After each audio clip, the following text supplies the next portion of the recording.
Hi friends, AP postal circle నుంచి ఆంధ్రప్రదేశ్ వాళ్ళకి మంచి ఉద్యోగ అవకాశాలు అనమాట. 10వ తరగతి పాస్ అయిన ప్రతి ఒక్కరు కూడా ఈ ఉద్యోగానికి అప్లై చేసుకోవచ్చు. Post men's, mail guards, direct recruitment notification అంటే డైరెక్ట్గా ప్రభుత్వ ఉద్యోగాలకు నోటిఫికేషన్ అనమాట. ఇది post men, mail guard. So friends, మీరు కనుక 10వ తరగతి పాస్ అయితే తప్పకుండా ఈ ఉద్యోగాలకు అప్లై చేయండి. ఇది మన ఛానల్ ఇండియన్ రిక్రూట్మెంట్ అప్డేట్స్ అనేది. ఇలాంటి మరిన్ని నోటిఫికేషన్ తప్పకుండా మీరు మన ఛానల్ సబ్స్క్రైబ్ చేసుకోండి. అలాగే పక్కనే ఉన్న బెల్ ఐకాన్ని క్లిక్ చేయండి. సో ఫ్రెండ్స్, ఇది official notification department of post India AP circle Vijayawada 520013 నుంచి ఏదైతే నోటిఫికేషన్ వచ్చిందో ఇది మనకి డైరెక్ట్ రిక్రూట్మెంట్ నోటిఫికేషన్ వచ్చింది. పోస్ట్ మెన్స్, మెయిల్ గార్డ్స్ అనమాట. So friends, post men recruitment కనుక చూసుకున్నట్లయితే మనం టోటల్గా 19 వేకెన్సీలు కానీ ఇది నోటిఫికేషన్ వచ్చింది.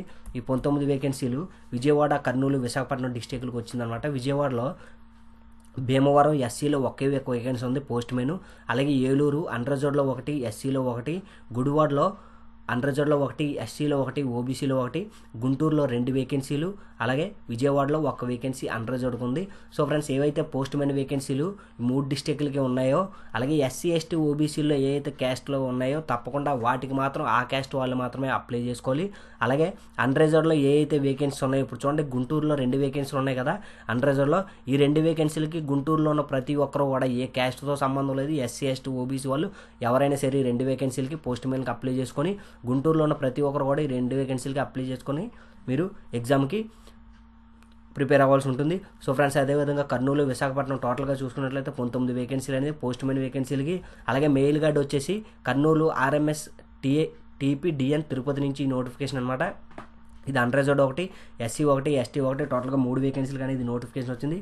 సో ఫ్రెండ్స్ చూడండి, ఇంకా మనకి ఇది శాలరీ వచ్చేసి 7th పే కమిషన్ ప్రకారం ఉంటుంది. 7th పే కమిషన్ ప్రకారం ఇది గ్రేడ్ 3 అనమాట. లెవెల్ 3 21,700 అంటే మొత్తం బేసిక్స్ అవి ఇవన్నీ కలుపుకొని మనకి 30,000 వరకు చేతికి వస్తుందన్నమాట. అన్ని అలవెన్సెస్తో కలిపి.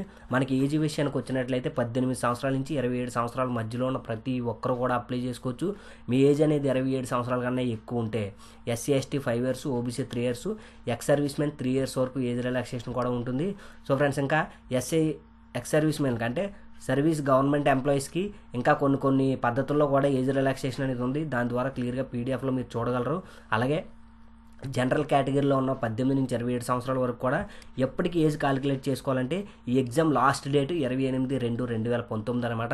మీరు 28/2/2019కి మీ ఎగ్జామ్ యొక్క లాస్ట్ డేట్ ఏదైతే ఉందో దానికి మీ ఏజ్ అనేది క్యాలిక్యులేట్ చేసుకోవాలి. అలాగే ఎడ్యుకేషనల్ క్వాలిఫికేషన్ వచ్చేసరికి పోస్ట్ మెన్ కానీ మెయిల్ గార్డ్ అంటే పోస్ట్ మెన్ కానీ మెయిల్ గార్డ్ కానీ matriculation from any recognised board of university అంటే 10th క్లాస్ కంప్లీట్ చేస్తే సరిపోతుంది. ఎగ్జామినేషన్ సెంటర్స్ ఎక్కడెక్కడ ఉంటాయంటే చూడండి, కర్నూలు, విజయవాడ, సిఆర్డిఏ లిమిట్స్, అలాగే అండ్ విశాఖపట్నంలో ఈ ఎగ్జామ్ సెంటర్స్ అనేవి ఉంటాయి. డేట్ ఆఫ్ ఎగ్జామినేషన్ అనేది www.appost.in మీరు ఎప్పటికప్పుడే రెగ్యులర్గా చెక్ చేసుకున్నట్లయితే ఎగ్జామ్ డేట్ ఎప్పుడు ఉన్నది అనేది తెలుస్తుంది. So friends, pattern of examination post main, మెయిల్గా direct recruitment for the open market. So friends చూడండి, మనకి ఎగ్జామ్ ప్యాటర్న్ ఆఫ్ ఎగ్జామ్ ఎలా ఉంటుందంటే టోటల్గా 100 మార్క్స్ ఉంటాయి. 100 మార్క్స్ 10th స్టాండర్డ్ లెవెల్ ఉంటుందన్నమాట. అలాగే 10th standard level covering the following subjects topics అంటే 10th క్లాస్ లెవెల్లోనే ఉంటుంది ఎగ్జామ్ అనేది. అది యాప్టిట్యూడ్ టెస్ట్, ఆబ్జెక్టివ్ టైప్ ఉంటుందన్నమాట. అది ఏ విధంగా ఉంటే part A, part B, part C 3 విధాలుగా ఉంటుంది. పార్ట్ ఏలో 25 మార్కులు ఉంటాయి. 25 క్వశ్చన్స్ అండ్ జనరల్ నాలెడ్జ్ మీద ఉంటుంది. ఆ జనరల్ నాలెడ్జ్ కూడా మల్టిపుల్ చాయిస్ క్వశ్చన్స్ ఉంటాయి అనమాట. అలాగే ఇంకో పార్ట్ బికి వచ్చేసరికి 25 క్వశ్చన్స్ ఉంటాయి. 25 క్వశ్చన్స్ కూడా మ్యాథమెటిక్స్ ఉంటాయి, అవి మల్టిపుల్ చాయిస్ క్వశ్చన్స్ ఉంటాయి అనమాట. అలాగే పార్ట్ సి వచ్చేసరికి 2 సెగ్మెంట్స్లో ఉంటాయి. సెగ్మెంట్ 1 25 మార్కులు ఉంటాయి, 25 క్వశ్చన్లు ఉంటాయి. జనరల్ లాంగ్వేజ్ అంటే ఇంగ్లీష్ లాంగ్వేజ్లో ఉంటుంది, మల్టిపుల్ చాయిస్ క్వశ్చన్స్ ఉంటాయి. అలాగే సెగ్మెంట్ 2 వచ్చేసరికి 25 మార్క్స్, 25 క్వశ్చన్స్ ఉంటాయి.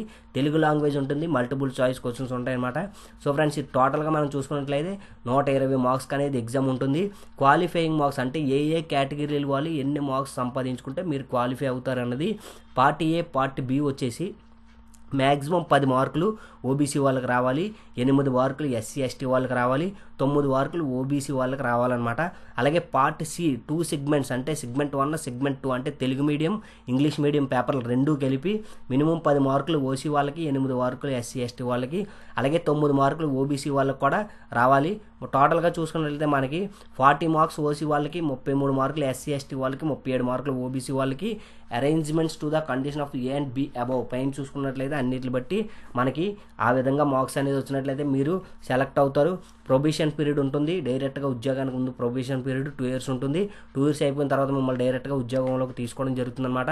Application fee of examination fee ఎలా ఉంటుందంటే ఇది 2 విధాలుగా ఉంటుంది. అప్లికేషన్ ఫీజు అనేది 100, ఎగ్జామినేషన్ ఫీజు అనేది 200 ఉంటుంది. Application fee all female candidates అంటే క్యాస్ట్తో సంబంధం లేకుండా అమ్మాయిలు అందరూ కూడా ఓన్లీ అప్లికేషన్ ఫీజు మాత్రమే చెల్లించాలి. ఎగ్జామినేషన్కి ఎటువంటి ఫీజు లేదు. అలాగే కేటగిరీ మెయిల్ క్యాండిడేట్స్ అంటే అబ్బాయిలు వచ్చేసరికి ఓసీ వాళ్ళు, ఓబీసీ వాళ్ళు అప్లికేషన్ ఫీజు 100 రూపాయలు, ఎగ్జామినేషన్ ఫీజు 100 రూపాయలు, అంటే టోటల్గా 500 పే చేయాల్సి ఉంటుంది. అలాగే మెయిల్ క్యాండిడేట్స్ వచ్చేసరికి ఎస్సీ ఎస్టీ ఫిజికల్లీ హ్యాండిక్యాప్డ్స్కి ఓన్లీ అప్లికేషన్ ఫీజే ఉంటుంది, ఎగ్జామినేషన్ ఫీజు ఉండదు. అలాగే ఎక్స్ సర్వీస్ మెన్స్ ఓసీ వాళ్ళకి, ఓబీసీ వాళ్ళకి అప్లికేషన్ ఫీజు 100 రూపాయలు, ఎగ్జామినేషన్ ఫీజు 400 ఉంటుంది.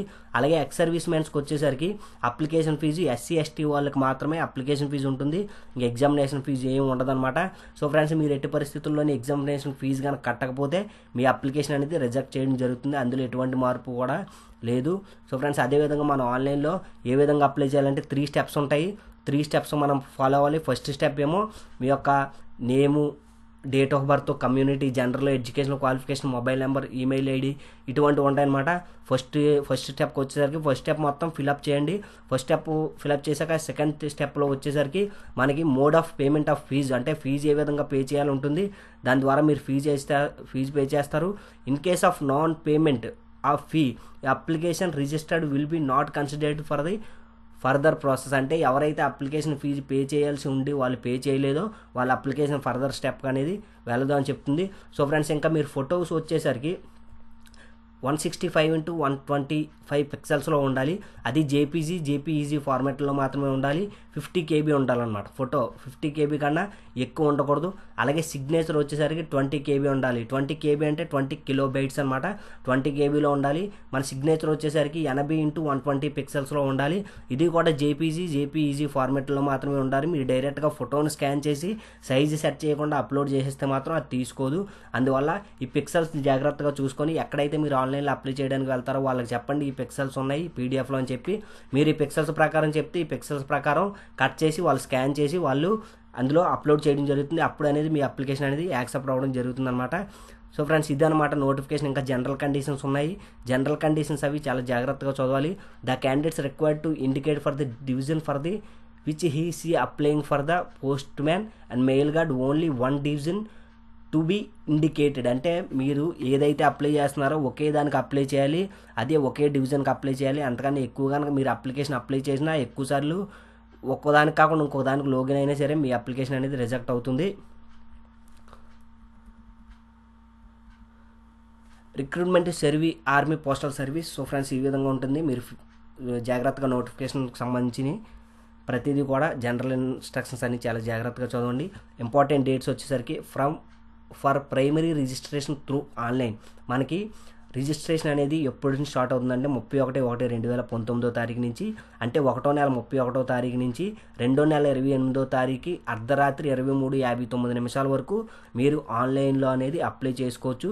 ఆన్లైన్లో అప్లై చేయడానికి last payment fee of post office last date for payment fee అనేది 5/3/2019 లోపు మీరు ఫీజు అనేది పే చేయాలి. Last date of final submission application through online మనకి లాస్ట్ డేట్ కూడా ఉంది. అది 8/3/2019 అనమాట. సో ఫ్రెండ్స్, లాస్ట్ డేట్ వరకు మీరు మ్యాక్సిమం ఉండొద్దు. మ్యాక్సిమం ప్రైమరీ రిజిస్ట్రేషన్లోనే మీరు క్లోజ్ చేసేయండి. 28/2/2019 లోపు మీరు అప్లై చేయాలి. ఇలా అప్లై చేసినట్లయితే సర్వర్ బిజీ కానీ లేకపోతే ఎక్స్ట్రా ఫైన్ కానీ ఉండొచ్చు. పీడిఎఫ్లో అయితే ఏమీ మెన్షన్ చేయలేదన్నమాట. సో ఫ్రెండ్స్, ఈ విధంగా ఉంది నోటిఫికేషన్. ఇంకా నోటిఫికేషన్లో మీకు ఏమైనా డౌట్స్ ఉన్నట్లయితే అన్నీ కూడా చాలా జాగ్రత్తగా చదువుకొని మీరు 1-10 సార్లు చదివి అప్లై చేయండి. మిస్టేక్స్ ఏమైనా చేసినట్లయితే మీ అప్లికేషన్ రిజెక్ట్ అవుతుంది. అలాగే hall permits to download for the website. అంటే హాల్ టికెట్స్ అనేవి మన వెబ్సైట్లో డౌన్లోడ్ చేసుకోవాలి.